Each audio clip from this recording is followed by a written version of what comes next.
नमस्कार दोस्तों, पुनः आपका स्वागत है।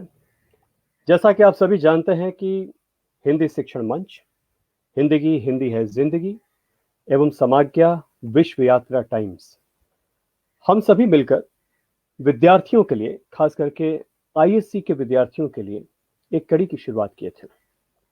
और इस कड़ी में हम लोगों ने सर्वप्रथम आईसीएसई अर्थात 10वीं कक्षा के विद्यार्थियों के लिए साहित्य सागर के अंतर्गत जो संकलित कहानियां थीं उस पर हम लोगों ने चर्चा की।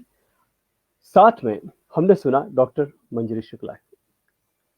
आज हम लोग 12वीं कक्षा की ओर बढ़ रहे हैं। जी हाँ, आईएससी के विद्यार्थियों के लिए कहानियां हम लेकर आए हैं और उन कहानियों को हम सुनेंगे। जी हाँ, हमारी प्रिय, हम सब की प्रिय डॉक्टर मंजरी शुक्ला जी से। मैं बिना समय बर्बाद किए उन्हें मंच पर आमंत्रित करना चाहूंगा और बाकी जो है मंच उनका है। मैम, आपका स्वागत है। नमस्कार। नमस्कार त्रिलोकनाथ जी। ये हमारा सौभाग्य है कि आप जुड़ती हैं और हम लोग 10वीं कक्षा की कहानियों को समेट लिए हैं, आपके मुख से सुन लिए हैं और अब हम लोग बढ़ रहे हैं आईएससी अर्थात 12वीं कक्षा के जो पाठ्य पुस्तक है गद्य संकलन के अंतर्गत जो कहानियां संकलित हैं उसको आज हम सुनेंगे। तो ये मंच आपका है। कहानी का शीर्षक जो है हम सभी जानते हैं, पुत्र प्रेम, और लेखक हैं प्रेमचंद। आइए कहानी सुनते हैं डॉक्टर मंजरी शुक्ला की जुबानी। स्वागत मैडम। जी नमस्कार, धन्यवाद। आज की कहानी है पुत्र प्रेम, जो कि मुंशी प्रेमचंद जी के द्वारा लिखी गई है। प्रेमचंद जी को भला कौन नहीं जानता है।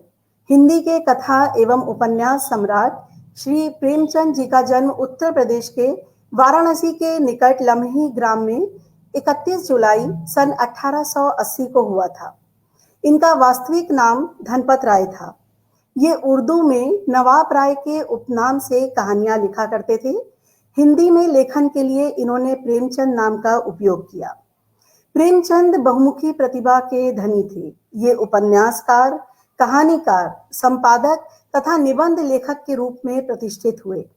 8 अक्टूबर सन 1936 को इनका निधन हो गया। प्रेमचंद जी की प्रमुख रचनाएं हैं सप्त सरोज, लाल फीता, प्रेम पच्चीसी, प्रेम प्रसून, प्रेम तीर्थ, पंच प्रसून, और कहानी संग्रह है सेवा सदन, गबन, गोदान, कर्म भूमि, रंगभूमि, निर्मला, सेवा सदन, प्रेमाश्रम, कायाकल्प इनके उपन्यास, और संग्राम करवला, प्रेम की बेदी नाटक। तो कहानी है पुत्र प्रेम। बाबू चैतन्य दास ने अर्थशास्त्र खूब पढ़ा था और केवल पढ़ा ही नहीं था, उसका यथा योग्य व्यवहार भी वे करते थे। वे वकील थे। 2-3 गांवों में उनकी जमींदारी भी थी। बैंक में भी कुछ रुपए थे। ये सब उसी अर्थशास्त्र के ज्ञान का फल था। जब कोई खर्च सामने आता तब उनके मन में स्वभावतः प्रश्न होता था, इससे स्वयं मेरा उपकार होगा या किसी अन्य पुरुष का। यदि दो में से किसी का भी कुछ भी उपकार न होता तो वे बड़ी निर्दयता से उस खर्च का गला दबा देते थे। व्यर्थ को वे विष के समान समझते थे। अर्थशास्त्र के सिद्धांत उनके जीवन स्तंभ हो चुके थे। बाबू साहब के 2 पुत्र थे। बड़े का नाम प्रभुदास था, छोटे का शिवदास। दोनों कॉलेज में पढ़ते थे। उनमें केवल एक श्रेणी का अंतर था। दोनों ही चतुर, होनहार युवक थे, किंतु प्रभुदास पर पिता का स्नेह अधिक था। उसमें सदुत्साह की मात्रा अधिक थी और पिता को उसकी जात से बड़ी बड़ी आशाएं थी। वे उसे विद्योन्नति के लिए इंग्लैंड भेजना चाहते थे। उसे बैरिस्टर बनाना उनके जीवन की सबसे बड़ी अभिलाषा थी। किंतु कुछ ऐसा संयोग हुआ कि प्रभुदास को बीए की परीक्षा के बाद ज्वर आने लगा। डॉक्टरों की दवा होने लगी। 1 मास तक नित्य डॉक्टर साहब आते, पर ज्वर में कमी ना हुई। दूसरे डॉक्टर का इलाज होने लगा, पर उससे भी कुछ लाभ ना हुआ। प्रभुदास दिनों दिन क्षीण होता चला जा रहा था। उठने बैठने की शक्ति तक नहीं थी। यहाँ तक कि परीक्षा में प्रथम श्रेणी में उत्तीर्ण होने का शुभ संवाद सुनकर भी उसके चेहरे पर हर्ष का कोई चिन्ह न दिखाई दिया।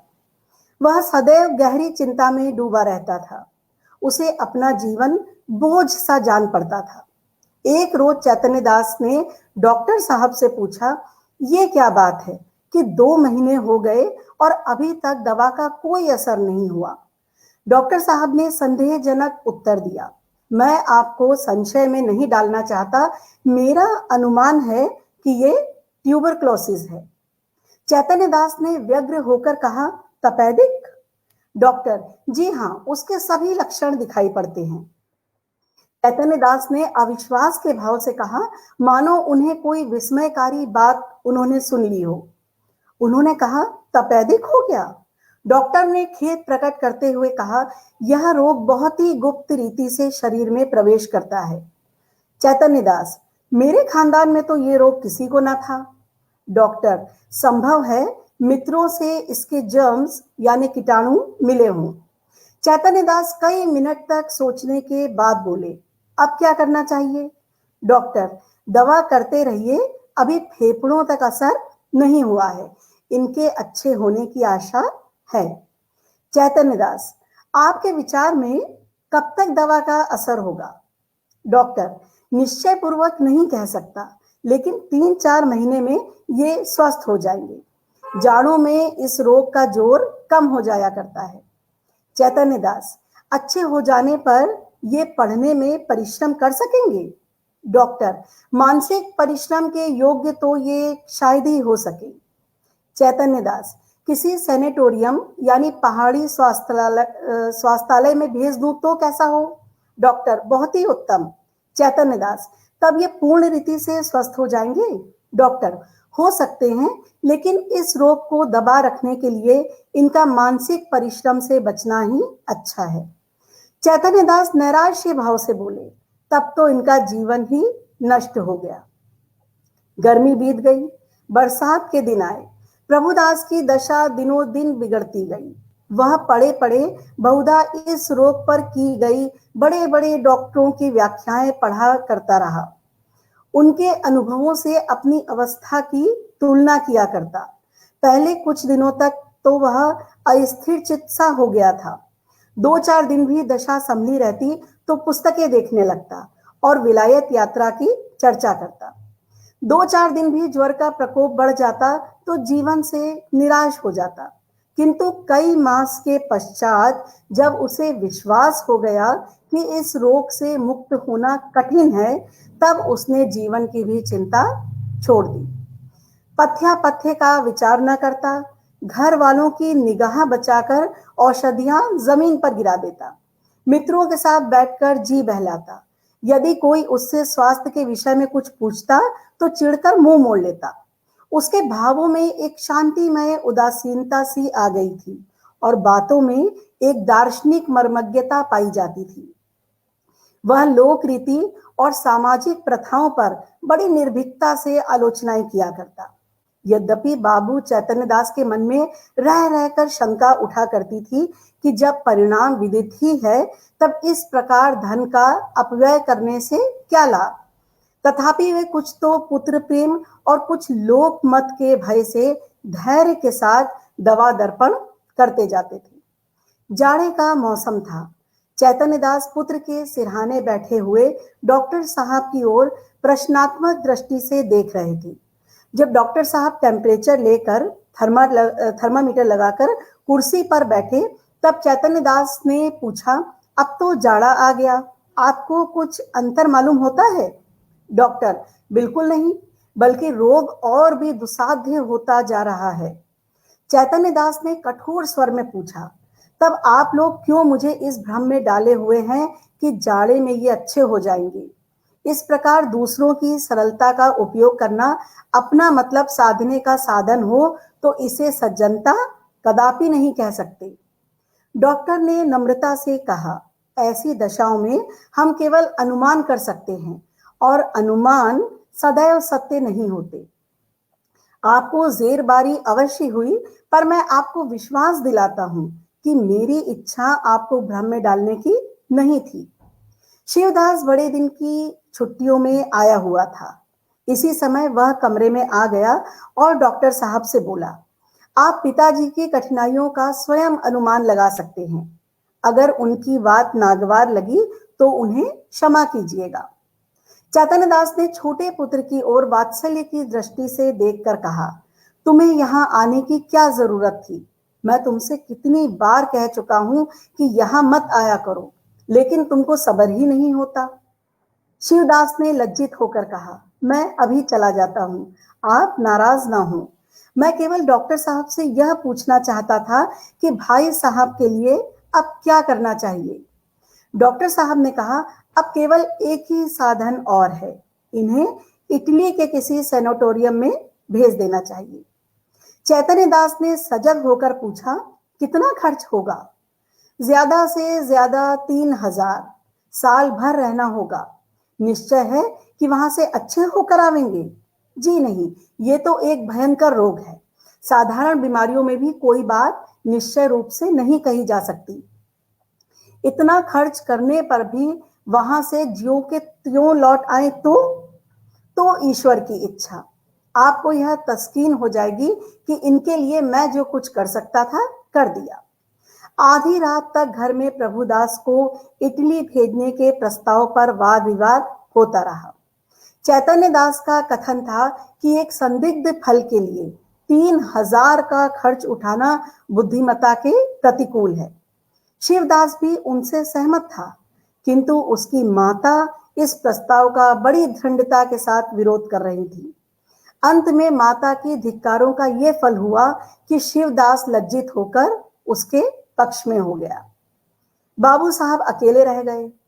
तपेश्वरी ने तर्क से काम लिया, पति के सद्भावों को प्रज्वलित करने की चेष्टा की, धन की नश्वरता की लोकोक्तियां कहीं, पर इन शस्त्रों से विजय लाभ न हुआ तो अश्रु वर्षा करने लगी। बाबू साहब जल बिंदुओं के इस शर प्रहार के सामने न ठहर सके। इन शब्दों में हार स्वीकार की, अच्छा भाई रो मत, जो कहती हो वही होगा। तपेश्वरी, तो कब? रुपए हाथ में आने दो। तो ये क्यों नहीं कहते कि भेजना ही नहीं चाहते? भेजना चाहता हूं, किंतु हाथ अभी खाली है। क्या तुम नहीं जानती? बैंक में तो रुपए हैं, जायदाद तो है, 2-3 हजार का प्रबंध करना ऐसा क्या कठिन है? चैतन्य दास ने पत्नी को ऐसी दृष्टि से देखा मानो उसे खा जाएंगे, और एक क्षण के बाद बोले, बिल्कुल बच्चों की सी बातें करती हो। इटली में ऐसी कोई संजीवनी नहीं रखी हुई है जो तुरंत चमत्कार दिखाएगी। जब वहां भी केवल प्रारब्ध ही की परीक्षा करनी है तो सावधानी से कर लेंगे। पूर्व पुरुषों की संचित जायदाद और रखे हुए रुपए मैं अनिश्चित हित की आशा पर बलिदान नहीं कर सकता। तपेश्वरी ने डरते डरते कहा, आखिर आधा हिस्सा तो प्रभुदास का भी है। बाबू साहब तिरस्कार करते हुए बोले, आधा नहीं, उसमें मैं अपना सर्वस्व दे देता, जब उससे कुछ आशा होती।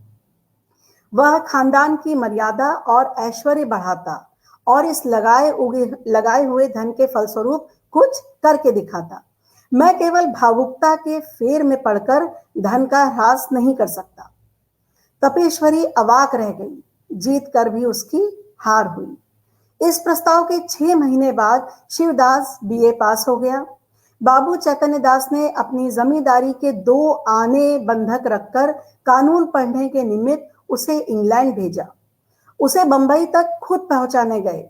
वहां से लौटे तो उनके अंतःकरण में सदिच्छाओं से परिमित लाभ होने की आशा थी। उनके लौटने के 1 सप्ताह पीछे अभागा प्रभुदास अपनी उच्च अभिलाषाओं को लिए हुए परलोक सिधारा। चैतन्य दास मणिकर्णिका घाट पर अपने संबंधियों के साथ बैठे चिता ज्वाला की ओर देख रहे थे। उनके नेत्रों से अश्रुधारा प्रवाहित हो रही थी। पुत्र प्रेम एक क्षण के लिए अर्थ सिद्धांत पर गालिब हो गया था। उस विरक्तावस्था में उनके मन में ये कल्पना उठ रही थी, संभव है इटली जाकर प्रभुदास स्वस्थ हो जाता। हाय, मैंने 3,000 का मुंह देखा और पुत्र रत्न को हाथ से खो दिया। यह कल्पना प्रतिक्षण सजग होती थी और उनको ग्लानि, शोक और पश्चाताप के बाणों से बेध रही थी। रह रहकर उनके हृदय में वेदना की शूल सी उठती थी। उनके अंदर की ज्वाला उस चिता ज्वाला से कम दग्धकारिणी न थी। अकस्मात उनके कानों में शहनाइयों की आवाज आई। उन्होंने आंख ऊपर उठाई तो मनुष्यों का एक समूह एक अर्थी के साथ आता हुआ दिखाई दिया। वे सब के सब ढोल बजाते गाते पुष्प आदि की वर्षा करते चले आते थे। घाट पर पहुंचकर उन्होंने अर्थी उतारी और चिता बनाने लगे। उनमें से एक युवक आकर चैतन्य दास के पास खड़ा हो गया। बाबू साहब ने पूछा, किस मोहल्ले में रहते हो? युवक ने जवाब दिया, हमारा घर देहात में है। कल शाम को चले थे। ये हमारे बाप थे। हम लोग यहाँ कम आते हैं, पर दादा की अंतिम इच्छा थी कि हमें मणिकर्णिका घाट पर ले जाना। चैतन्य दास, ये सब आदमी तुम्हारे साथ हैं? हाँ, और लोग पीछे आते हैं। कई 100 आदमी साथ आए हैं।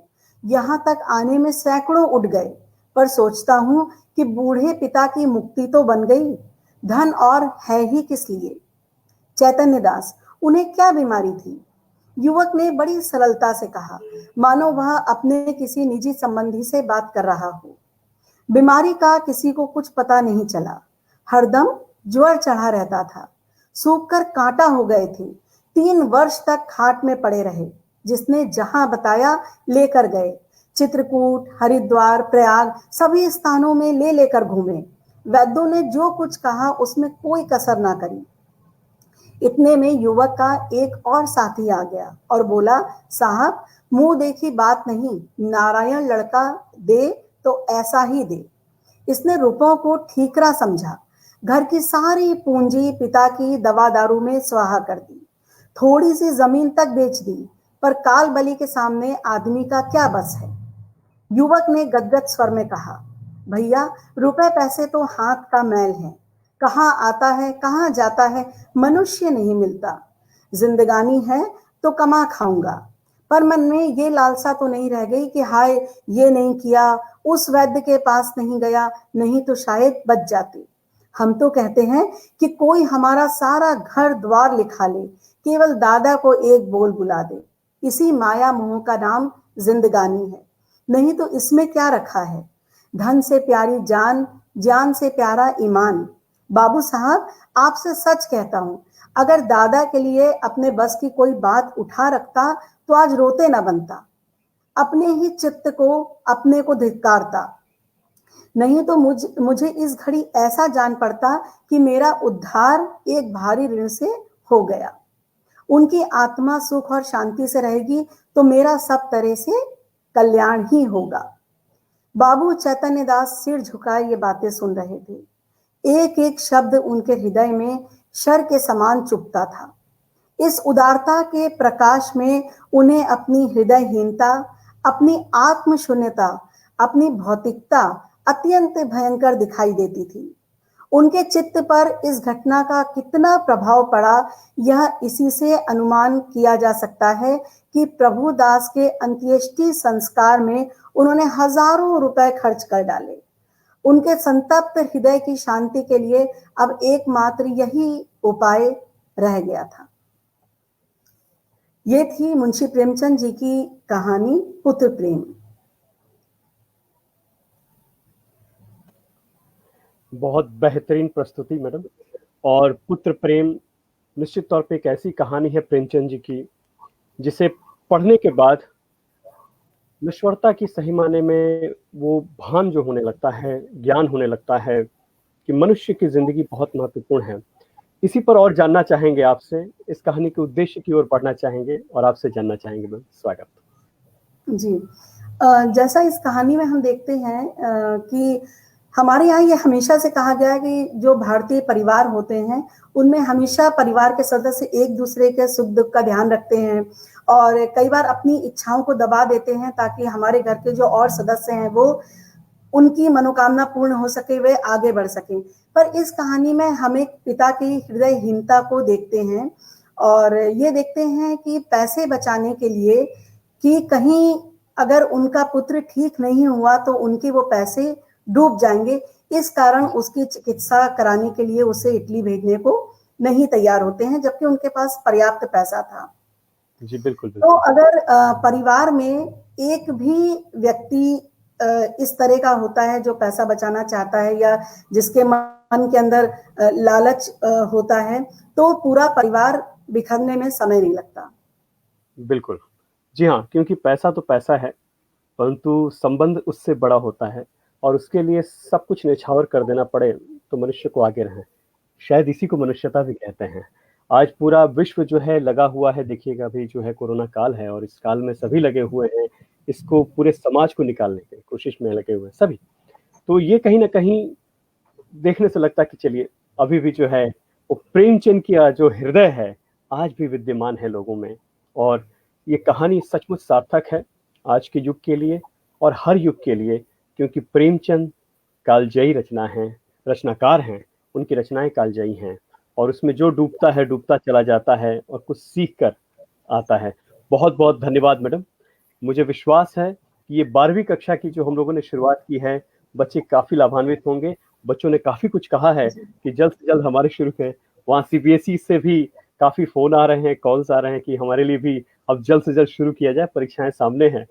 हमने कहा है कि हाँ, डॉक्टर मंजरी शुक्ला के साथ हम आपकी कहानियाँ ज़रूर सुनेंगे। जी, ये हमारा सौभाग्य है मैम। आपको पुनः नमन, धन्यवाद जुड़ने के लिए और ख़ास करके दर्शकों को भी। और इसी के साथ आप सभी को नमन करते हैं और बृहस्पतिवार, जी हाँ, ज़्यादा दूर नहीं है, एक और कहानी के साथ आएँगे। गद्य संकलन से हम पढ़ रहे हैं कहानी, हम मतलब डॉक्टर मंजरी शुक्ला जी आपके समक्ष रख रही हैं, तो जुड़ना ना भूलें। जी हाँ, तो इंतज़ार रहेगा आप सभी का बृहस्पतिवार को। बहुत-बहुत धन्यवाद।